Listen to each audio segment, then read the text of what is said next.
Good morning dear student, online education classes में आपका स्वागत है। आज अपन डिस्कस करने वाले हैं 12th agriculture chemistry Hindi medium का चैप्टर 3 और इस चैप्टर में हमने कल ह्यूमस जो था, ह्यूमस या कार्बनिक मृदा कॉलॉइड्स, उसके बारे में डिस्कस किया था। ठीक है ना। ह्यूमस के बारे में हमने कुछ पॉइंट्स डिस्कस किए, जिसमें मृदा संरचना हमने पढ़ी, धनायन विनिमय क्षमता हमने डिस्कस की, उसके अलावा मृदा का ताप हमने डिस्कस किया, जल धारण क्षमता ये हमने डिस्कस की, और उसके बाद में सुगठिता एवं संसंजन क्षमता। अच्छा देखो, जल धारण क्षमता शायद ये पॉइंट अपना चल रहा था उसमें। ओके, किसमें?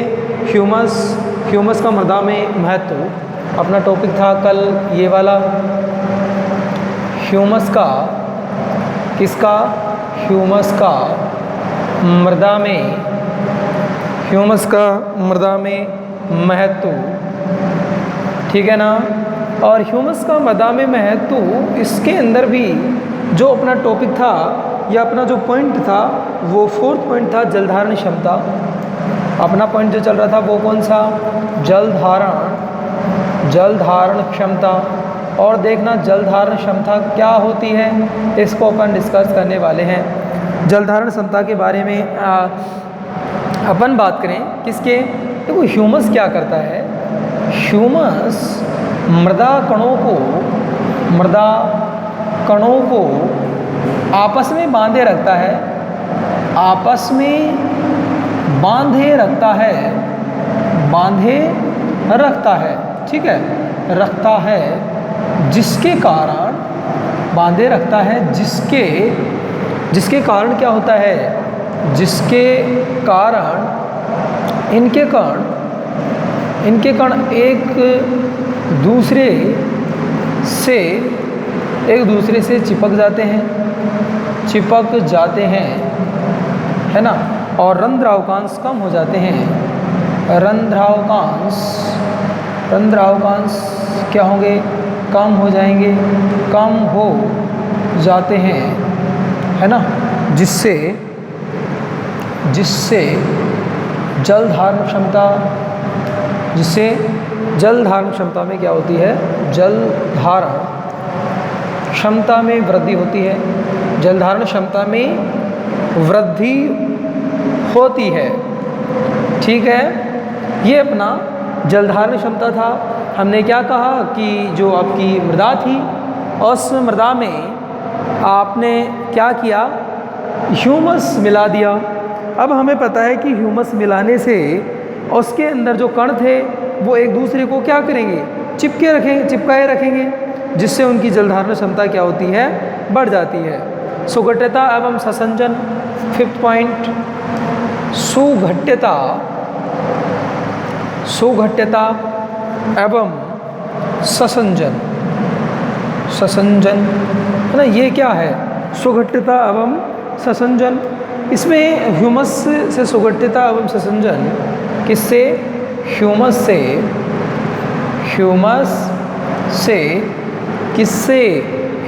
से।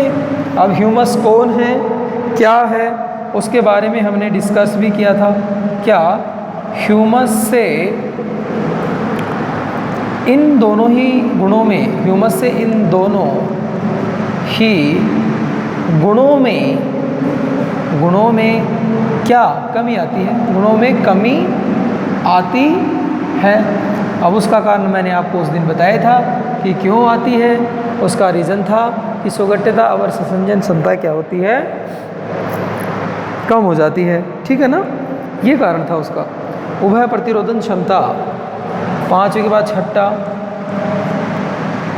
उभय प्रतिरोधन क्षमता। अच्छा, अगर मैं इसकी बात करूँ ना, उभय प्रतिरोधन क्षमता की, तो उभय प्रतिरोधन क्षमता में क्या होगी? उभय प्रतिरोधन क्षमता में वृद्धि होगी, है कि नहीं है? इसमें अर्थात उभय प्रतिरोधन क्षमता में इसमें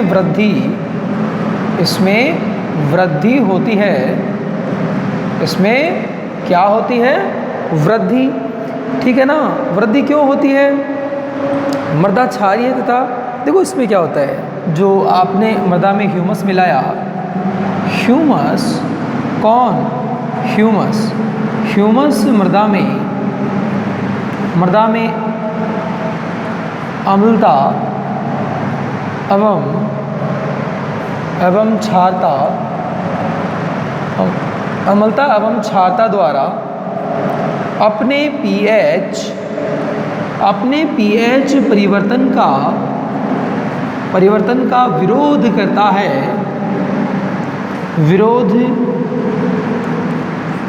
ऐसे मान लो विरोध करती है, ठीक है ना। तो ये जो है उस मृदा की क्या कहलाती है, परिवर्तन का विरोध करती है। यह उस मृदा की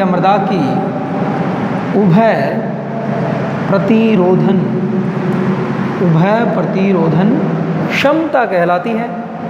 क्या कहलाती है? क्षमता कहलाती है। क्लियर है? यानी कि उस मृदा की कौन सी क्षमता हुई? उभय प्रतिरोधन क्षमता हुई। ये उसके बाद में पोषक तत्वों की उपलब्धता, छठा 7वां पॉइंट जो है अपना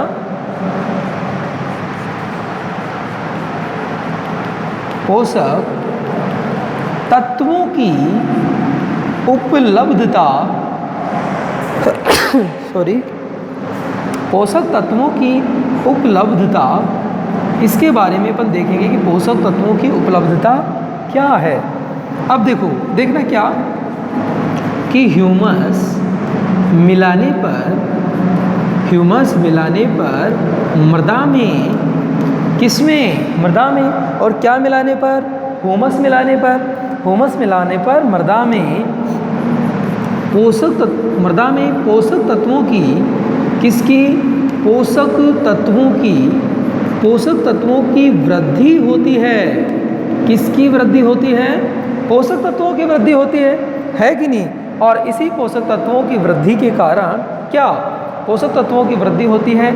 इसी कारण, ये तो अपना पॉइंट था ही, इसी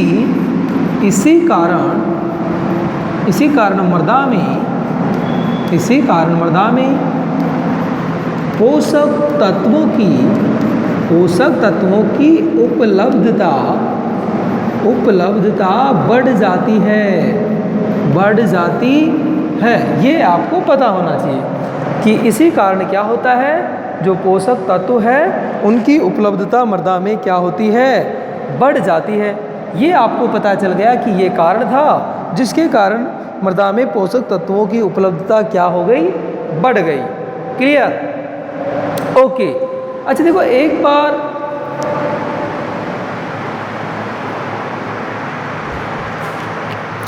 इसके बाद अपन बात करने वाले हैं किसके बारे में?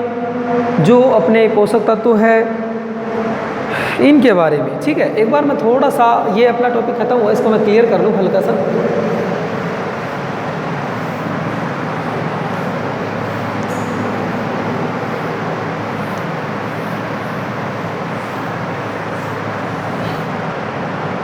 ओके, इसके बाद जो अपना टॉपिक चलने वाला है वो चलने वाला है मृत्तिका कणों पर आवेश की उत्पत्ति। क्या चलने वाला है?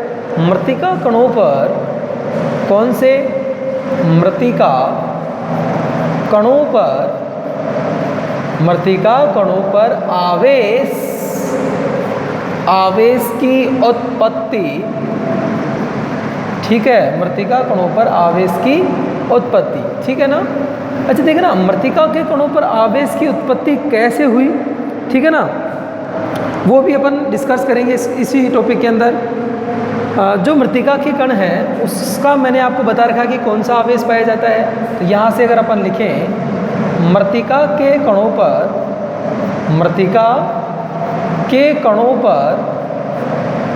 पर ऋण आवेश पाया जाता है, ऋण आवेश पाया जाता है। ये मैंने आपको बता भी रखा है कि मृत्तिका के कणों पर कौन सा आवेश पाया जाता है? ऋण आवेश। आपसे पूछा जाए तो आपका आंसर होगा क्या? ऋण आवेश। ठीक है, ये दो प्रकार से इसकी, या बोल सकते हो कि इसकी उत्पत्ति किसकी? ऋण आवेश की।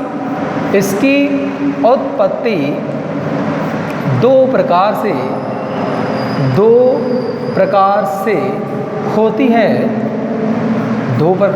है, और अपन डिस्कस कर लेते हैं या फिर अपन देख लेते हैं कि वो दो प्रकार कौन कौन से हैं। है ना। पहला है खुले क्रिस्टल किनारे, तो जो इसका फर्स्ट टाइप है, फर्स्ट जो प्रकार है वो कौन सा है, खुले क्रिस्टल किनारे। देखते हैं कि खुले क्रिस्टल किनारे कौन से हैं इसके। ठीक है, खुले क्रिस्टल किनारों के बारे में अपन इसमें डिस्कस कर लेते हैं। ओके, खुले क्रिस्टल किनारे, इसमें देखना, इसमें जो सिलिका एवं एल्यूमिना की परतों के किनारों पर किसकी, इसमें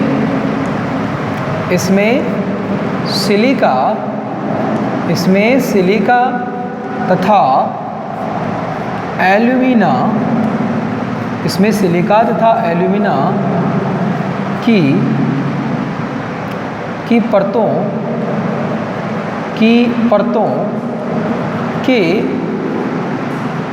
खुले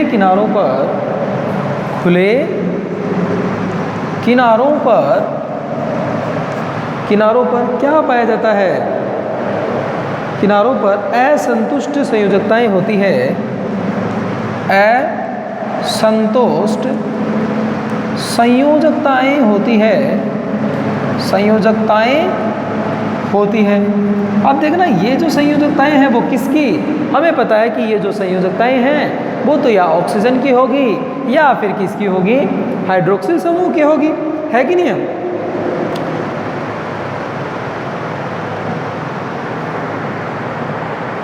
ठीक है, ऐसे में तो संयोजकता पाई जाती है तथा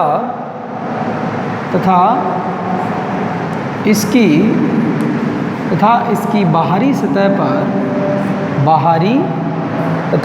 बाहरी सतह पर ऑक्सीजन या हाइड्रोक्सिल समूह उपस्थित होते हैं, जो क्या करते हैं, जो ऋणावेश के स्थान के रूप में कार्य करते हैं, है ना, या फिर बोल सकते हो जो ऋणावेश के रूप में क्या करते हैं, कार्य करते हैं, उपस्थित होते हैं, जो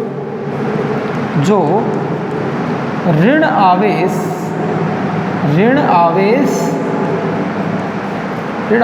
के स्थान पर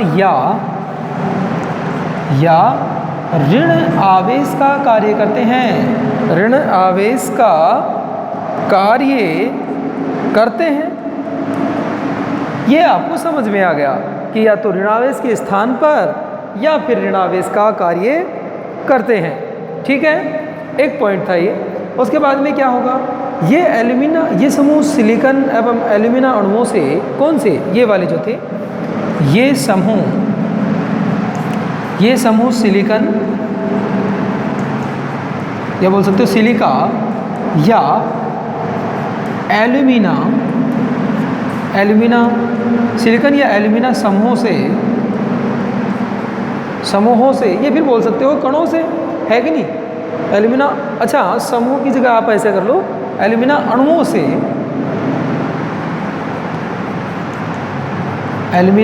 से चिपके रहते हैं, चिपके रहते हैं। ठीक है, चिपके रहते हैं। ठीक है, और देखना, ये जो आपके OH और OH माइनस और H+ है, ये किसके लिए, मृदा की अम्लता एवं क्षारता के लिए भी जिम्मेदार होते हैं। अच्छा, इसका मैं एग्जाम्पल से भी दिखाऊं कैसे। देखना, पहला एग्जाम्पल SiOH, इसका एक ऋणावेशित किनारा है कि नहीं है। जब ये किससे, ये ऋणावेशित, यानी कि इसमें ऋणावेशित की जगह कौन, ऑक्सीजन और OH समूह कार्य कर रहे हैं, तो जब इससे अभिक्रिया करते हैं तो क्या होगा, ये नेगेटिव समूह वाला है, यहाँ से हाइड्रोजन इसके पास आएगा और ये किसका, H2O का निर्माण कर देगा, प्लस आपके पास SiO2 जो नेगेटिव होगा, SiO2, है कि नहीं है। सिलिका पर कौन सा आवेश आ जाएगा, SiO2, इस सिलिका पर माइनस आवेश आ जाएगा। अच्छा देखो, ऑक्सीजन अपने पास कितने थे, ऑक्सीजन 2 थे, उसमें से एक आपने यहाँ ले लिया ना, तो एक ही तो आएगा।